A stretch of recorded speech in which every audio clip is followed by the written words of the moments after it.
Hi there, and welcome to my very first YouTube video on this channel. I'm Master Frodo, and this is Master Frodo Gaming. This channel is mainly going to highlight anything to do with the Elder Scrolls Online. We'll mainly be looking at DPS builds and videos on that, but I've seen a lot of questions from new players asking for just some clarification on some things that they should know when they're first starting out. So I wanted to start off a video with detailing 10 things that I wish I knew when I started. Now this list isn't comprehensive. There's always going to be things that other people might suggest. These are just the things that I really wish I would have known. They're important from day one. And the other things are just some luxuries, ways to get better at the game to begin with. That way you're not going around doing things that really aren't going to further your goals in the game. Hopefully this is going to help, and we'll get right into it.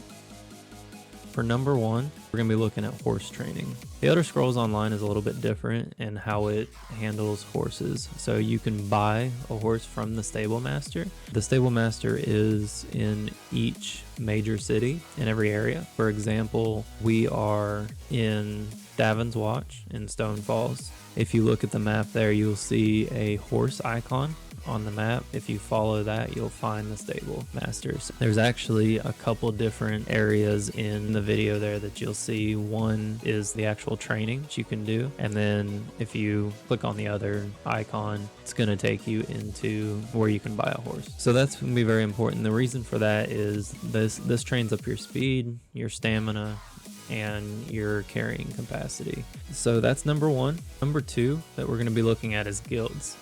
Now, in the Elder Scrolls Online, guilds are pretty interesting. You can actually join up to 5 guilds at a time. There are guilds that are primarily PvP focused. They're primarily crafting focused, trading focused.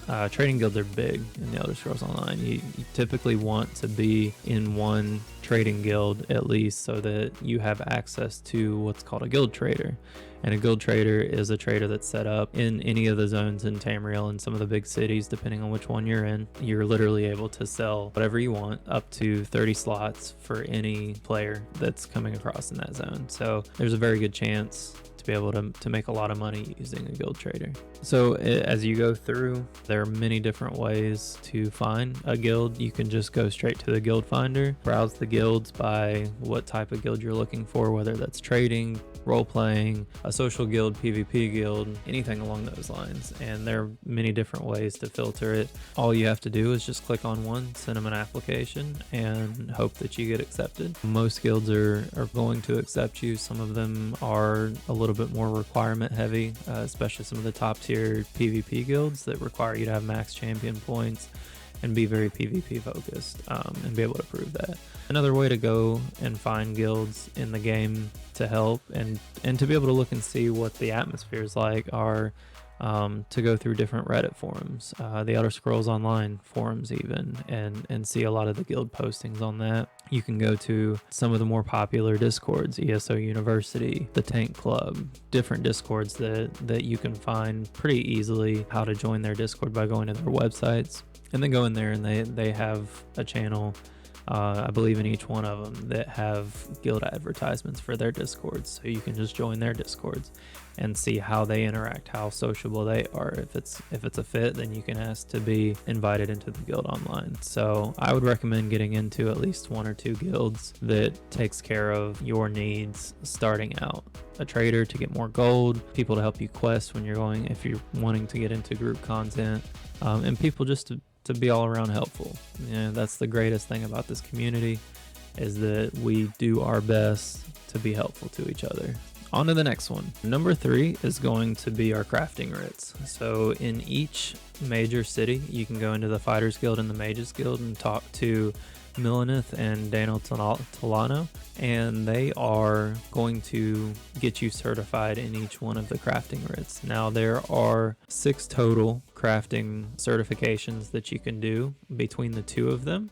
They are the blacksmithing, woodworking, clothing, I don't know that that's a word, clothing certification, alchemy, enchanting, and provisioning.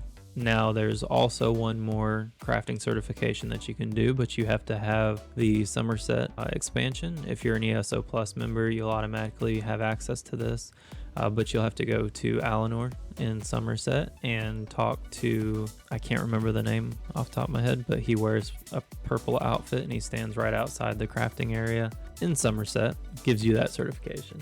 So it's fairly easy. You go talk to them. They'll tell you to go harvest some materials, go craft something, decon it, and then you'll pretty well be certified. One other thing that's an honorable mention here when it comes to crafting, to RIT crafting, is to make sure that you're also researching traits as you go from day one. So it can be on one character, it can be on multiple, however you want to do it. But just to make sure that if you are going to get into crafting at all, to go ahead and start researching traits. All you have to do is go to that specific crafting station. So if blacksmithing, for example, you're going to go to that station, click on the research button, go down through there, hit R on that specific trait, click on whichever piece of gear that you want to research, and it's going to destroy that piece of gear when you do the research. So you want to make sure it's something that you're okay with not ever having ever again.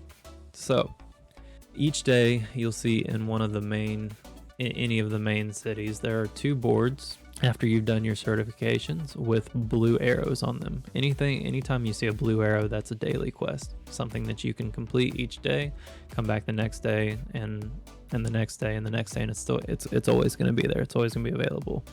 Writs are a great money maker for each character. You're typically going to make anywhere from, I believe it's 3,000 to 5,000 or 6,000 gold.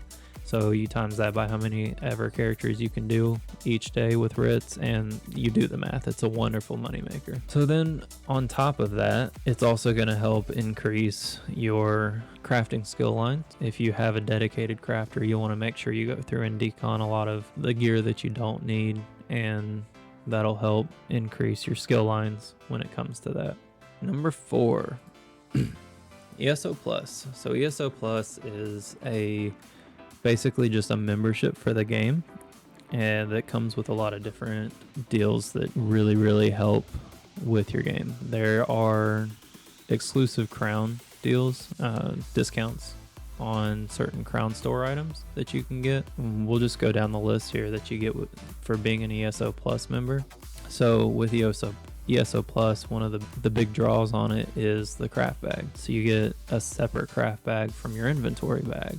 And if you didn't have that, then you would have to have all of your crafting items on one toon, and basically that's all that he would be. It's just more or less a crafting bag for you. So it is a way around it, but it's just convenient to have it because every single person that picks up crafting materials, if they harvest it, anything like that, will automatically go into that craft bag and can be accessed by any of your toons no matter what.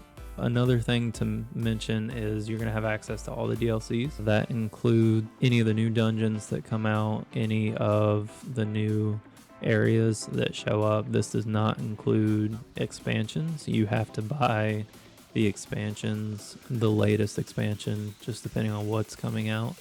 But you get access to all the previous ones if you buy the latest expansion. So for me, I bought the game and got ESO Plus when Elsewhere was the latest expansion. So I had access to Elsewhere, Somerset, Morrowind. So everybody that got Greymoor had access to all of that. Anybody that's going to be getting Blackwood and pre-ordering it is going to have access to everything that came before it. Also, with ESO Plus, you get so many crowns depending on how often you buy ESO Plus. So if it's every month, I think you get like 1,200 crowns.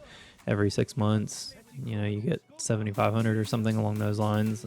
I haven't done the research, but regardless, you get free crowns. I mean, they're not free, you buy them, but you have access to crowns to spend on anything in the crown store for upgrades, mounts, whatever. The next thing that we're going to look at and talk about is the extra storage that you get.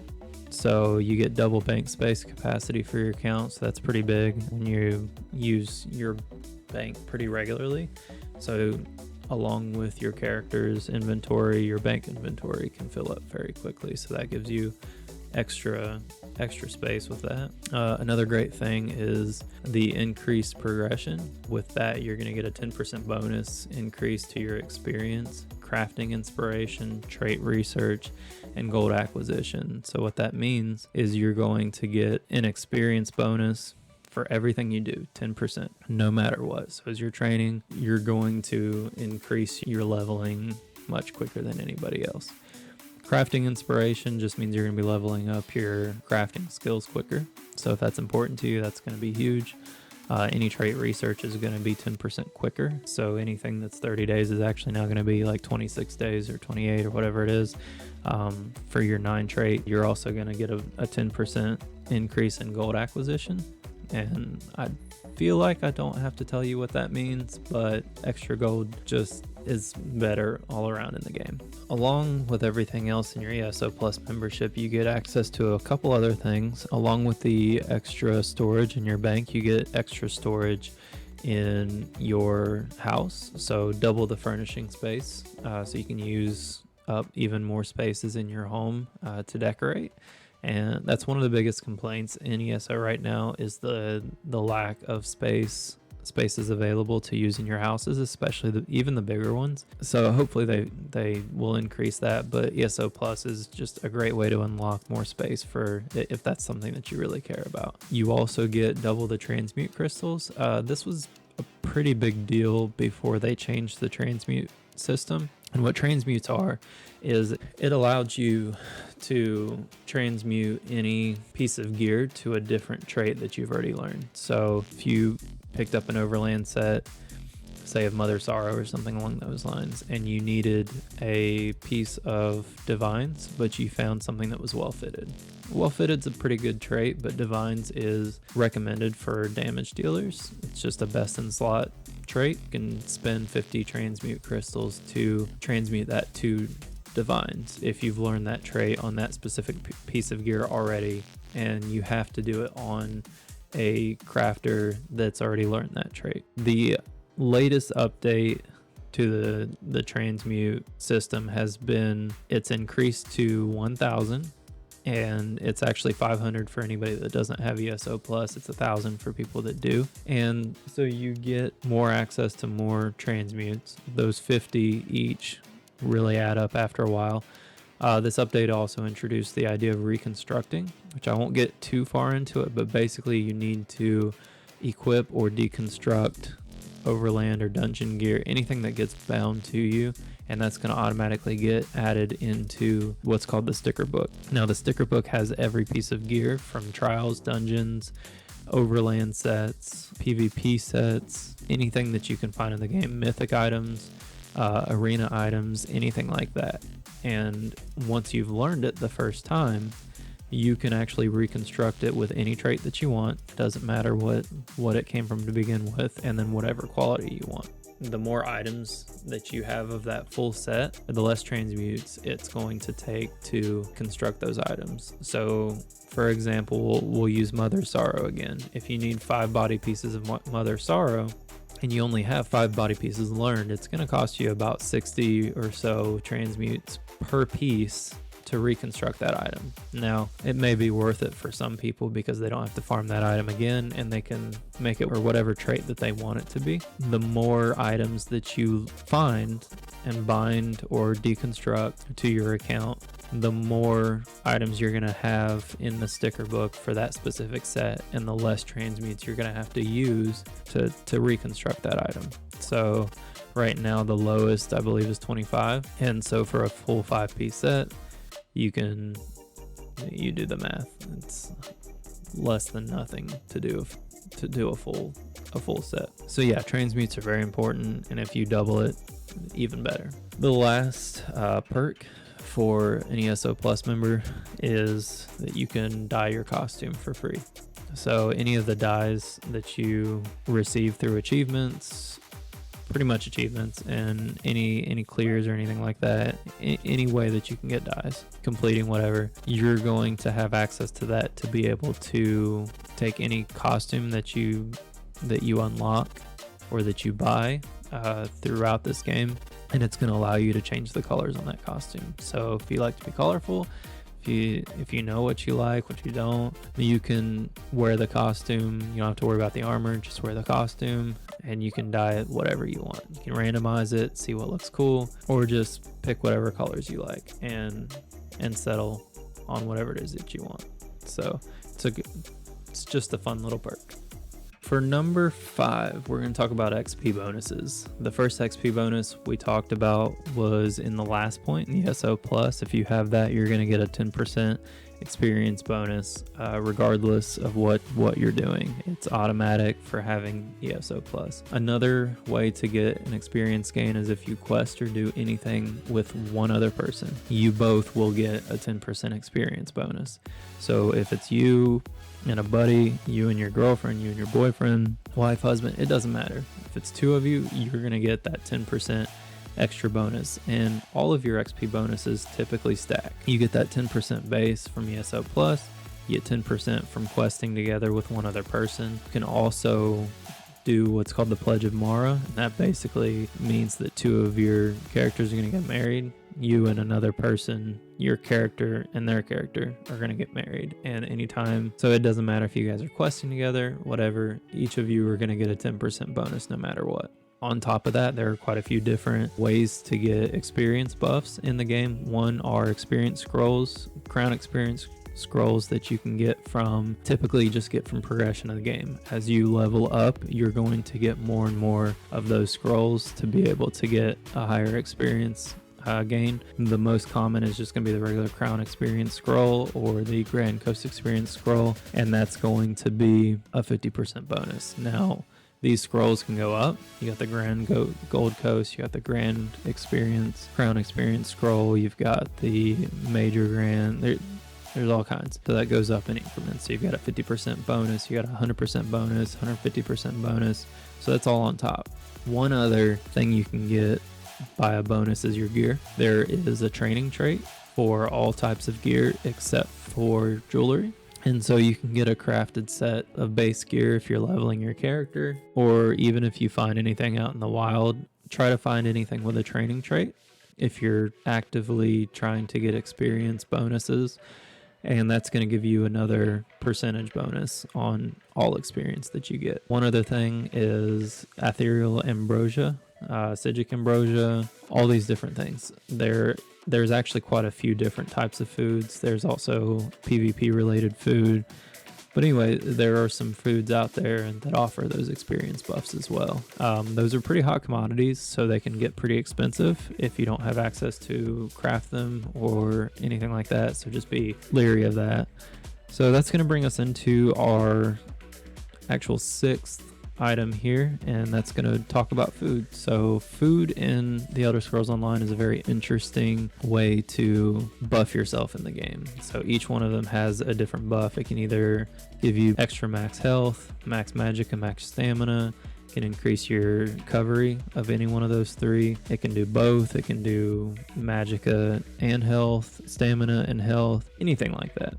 So it's a great way to make yourself a little bit stronger, give yourself more survivability as you're leveling, as you're going through the game, because who wouldn't want extra health, extra stamina, more recovery, things along those lines. And it's just going to help you be able to sustain your resources longer as you're facing any enemies, whether they're hard or not. Along with that are the potions and you'll hear veteran players call them pots all the time, but it's basically just potions that will increase and give you a buff at any given time that you use them. So for example, a weapon power potion will increase your stamina at that point, and it'll recover stamina. It won't increase it, it'll recover some of the stamina that you've lost, and will also give you a buff, a major brutality buff, basically just, it's a great potion for a stamina damage dealer. There are tri-stat potions which recover health, stamina, and magicka, and then that is going to typically help your tanks, anybody that relies on all 3 resources to do what they're doing. That was actually number 7. So that brings us into number 8. and which is going to be our antiquities system. Now, I didn't have antiquities when I started.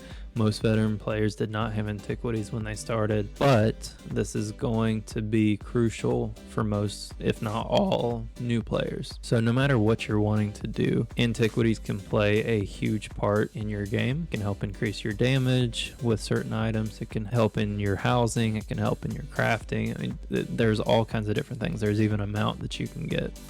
So we go to Solitude in Greymoor in Skyrim, in Western Skyrim to be exact, and we go to the Antiquities Circle. It's not really called the Circle, but it's the Antiquity area. Let me find it. There we go.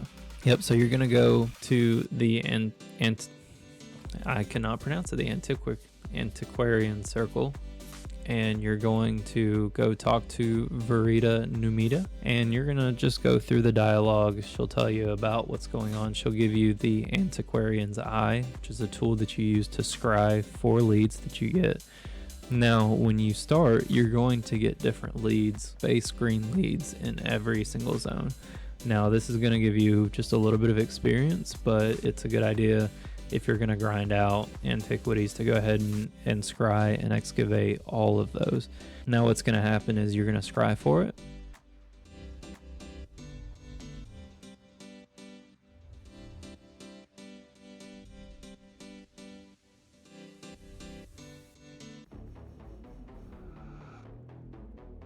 And it's going to give you a location on the map for what you're going to be using. So for what you're going to be excavating. So you're going to go to that area on the map. And once you're in there, in that designated area, you're going to quick slot your Antiquarian's Eye and you're going to pull it up. You're going to click on it and use it as you would a potion, anything along those lines. And it'll take you, it'll lead you, you'll see that trail going toward the dig site, and you'll head straight for that. Once you find that dig site, then you'll go ahead and go and do the excavation using the Antiquarian's Eye tool. Once you're in the excavation location, you're going to use that to try to get as close to where the actual item is, and it'll tell you based on the color. So if it's red, you're very far away. If it's orange, you're getting closer. Yellow, much closer. Green, you're right on it. So once you get that green square, you're going to dig. You're going to click on W. It's the top one on the left. Click on it. Go down a couple. As you increase your level, you'll have access to other digging tools, and you'll be able to dig down farther. And that's how you excavate your purple and yellow leads a lot easier and quicker, is by that. And I say quicker because you'll notice that there's a time limit on the top of your screen, and that's how much time that you have to excavate the item once you've started the excavation. Now, as you dig into the dirt, as you go in farther, it's going to get farther and farther, less time. So you want to make sure that you can get it dug up with plenty of time left. And because there's normally going to be more things to, not normally, there's always more things to be able to dig up. So give yourself some extra time and some extra opportunity with some other tools as you level up, and then you'll be able to see, you'll be able to dig and hopefully get some extra loot on top of that. You can get gold, different treasures, which also equal to more gold, and then just some different things along those lines. So that's about it for antiquities, and moving on to the next one, we're going to number 9. We are going to look at the daily randoms that you can complete as a character. You have to complete these as a group. Now you can queue in solo or with a group, and this is for PvE or PvP. So you go to the dungeon finder, you press P first in your inventory, or just to get to that screen, you're gonna hit P, and that's gonna take you to a group form. And on that group form at the top, you're gonna see that you can select your role, whether that's gonna be a tank, a DPS, or a healer. Now, when you're low level, it's not necessarily that important which one you are, but as you get to a higher level, it becomes very important that your role reflect what you actually do. So if you're not a tank and can't face tank things, please do not select yourself as a tank. If you're not actually able to heal anybody, please don't select your role as a healer. Be a DPS, and then find a tank, find a healer to get those queues going faster, which goes back to what we talked about with guilds. That'll help you find people to run this group content with. For PvE, you've got the Dungeon Finder. That's a massive experience bonus. Both of these are that you can do once a day, every single day on every single character that you have. It's at a base, it's 100,000 experience just for completing it. Now, if you've got the experience bonuses, scrolls, things like that, sky's the limit. 200,000, 250,000 experience points on each per day. You do both, it's 500,000. I mean, you can get a lot of experience from these every single day. So the other one's your battlegrounds. That one's PvP focused. You're going to go in and you can either queue in as a group if you've got a full group, 2 people, 3 people, doesn't matter, and they will match you up with other people in the battlegrounds. And you're going to go up against 2 other teams, and you have to place in the top 2, either win or be in second place to get the daily XP bonus. As far as the dungeon's concerned, you just go through, you complete the dungeon, finish it up, and you're good to go. You get the XP bonus. If you're watching this and you're new starting out, then each one of those that you finish, if you do the quest line through it and complete that quest, you're going to get added XP on top of that, plus an extra skill point. So skill points are great. So for our last number 10 tip here is to kind of discuss what roles and what type of builds that you're looking at and want to progress toward and what they mean. So let's talk about the roles that the Elder Scrolls have, and these are typically the same as most of the other MMOs that you've come across where group play is important. You can be a tank, DPS, or a healer. Your tank is going to be your damage mitigator. It's going to be the one that face tanks a lot of the enemies, takes a lot of the damage away from any of the damage dealers, healers, as best they can. They cannot mitigate everything, and there are certain area of effect abilities that are going to affect anybody within that area, regardless of what the tank tries to do. So it's going to be the tank's opportunity to survive and make sure that the damage dealers can do as much damage as possible without having to worry about getting hurt. Damage dealers are basically just going to do as much damage as they can to kill the enemies. You have to pay attention to mechanics, know your role, know your class really well so that you can maximize your damage output and be a useful part of the team. Pretty well, plain and simple. Healers, not only helping everybody else survive and making sure that everybody stays alive, they are tasked with buffing the group and applying debuffs as well to the enemies if they're able to. A lot of that comes from sets that they run and certain skills that they run. When it comes to being a DPS, Elder Scrolls is kind of interesting to the fact where certain classes a fairly level playing field. Now, it used to be different. Magicka damage dealers would outperform stamina would outperform Magicka, vice versa for a long time, and they've been doing as much as they can to really balance that out. Now, that doesn't mean that if you try to do both, where your tune is relying on Magicka and stamina abilities as a hybrid, is necessarily going to be a great idea. There is some viability for that in PvP builds, but for main PvE content and group content trials, all of that is going to be mainly Magicka or stamina. Now, you'll be able to tell as you're leveling your skills on which ones to go ahead and learn. My recommendation for all of your class skills and all of your weapon skills that you're going to choose, you'll want to do each skill and just go ahead and learn it to the point where you can morph it. And if you know you're going to use that skill, go ahead and morph it to whichever it's going to be. Most of the time, I say most of the time, some of the time, you're going to get a skill that when you morph it will either cost stamina or cost Magicka. That's going to be a red flag that skill is going to be more geared towards stamina-based damage dealers or Magicka-based damage dealers. So for example, with the Templar and the Edric Spear skill line, you're going to find the jabs skill. And for stamina damage dealers, you're going to want biting jabs because it costs stamina. For Magicka, you're going to want the other morph because it costs Magicka. It's just how it works. Every class has this in different skills in their skill lines. There are certain skills that are very well geared toward each one of them, just based on what it is. So on top of that, what gear you should choose as far as what weapons, you should choose is going to be based on your role as well. So most of the time for a tank, you got a sword and board. It's what they call them S&B. You'll see that a lot. So it's just sword and shield, one-handed shield. On the back bar, they normally will have a destro staff, ice or lightning, depending on your group setup and what they prefer you to run. For a damage dealer, if you are a melee DPS, a stamina DPS, you're typically going to have either a two-hand or a dual-wield front-part weapon. On the back, you're going to have the opposite of that, whether it's dual-wield, two-hand, anything along those lines. Or on the back bar, you can have a bow. And now for Magicka, typically you're just going to have your destruction staff. Right now, the best is pretty much going to be Inferno, but you may have lightning as well. I know some sorts will run lightning, especially in PvP. Just helps with the off balance. As far as that's concerned, that's pretty well the basic overview. If you have any questions, just put them down in the comments and I'll be happy to answer them for you.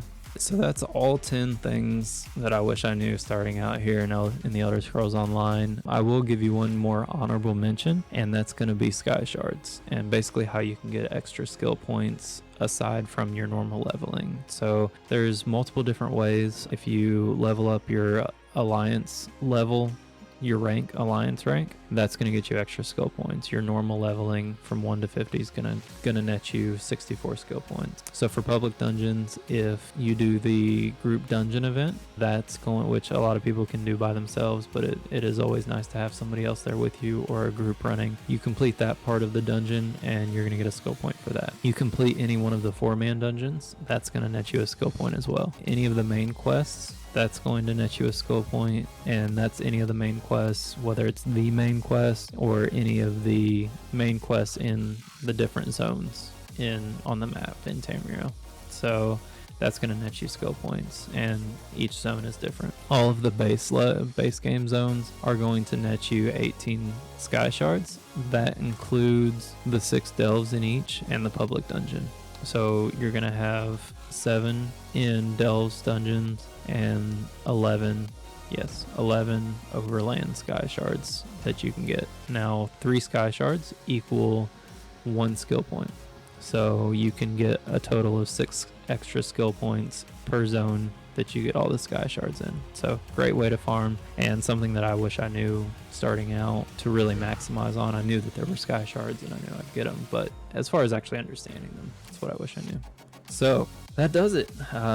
This turned out to be a little bit of a long video, but that is a lot of information, and I hope it helped you today. If you have any questions, feel free to comment down below. Just let me know what you think. You got any suggestions, anything you wanted to add to it, feel free to comment that down below, and let me know if there's anything else that you'd like to see, anything else covered. We will be getting into some more videos as we go on. One prominent one, I'm going to be all about add-ons, just let you know what I normally use, how I manage it, different things like that, and for what type of content that I use certain add-ons for. With that being said, thank you for watching my first ever video made on this channel, and appreciate you coming this far. Thank you. If you want to follow me, there's gonna be links down below for my different socials. It's gonna be down below in the comments on this video, in the description, and you're gonna check out Twitch down below, twitch.tv/MasterFrodo. Follow my Twitter. If you haven't yet, please subscribe, like this video, and we'll see you next time.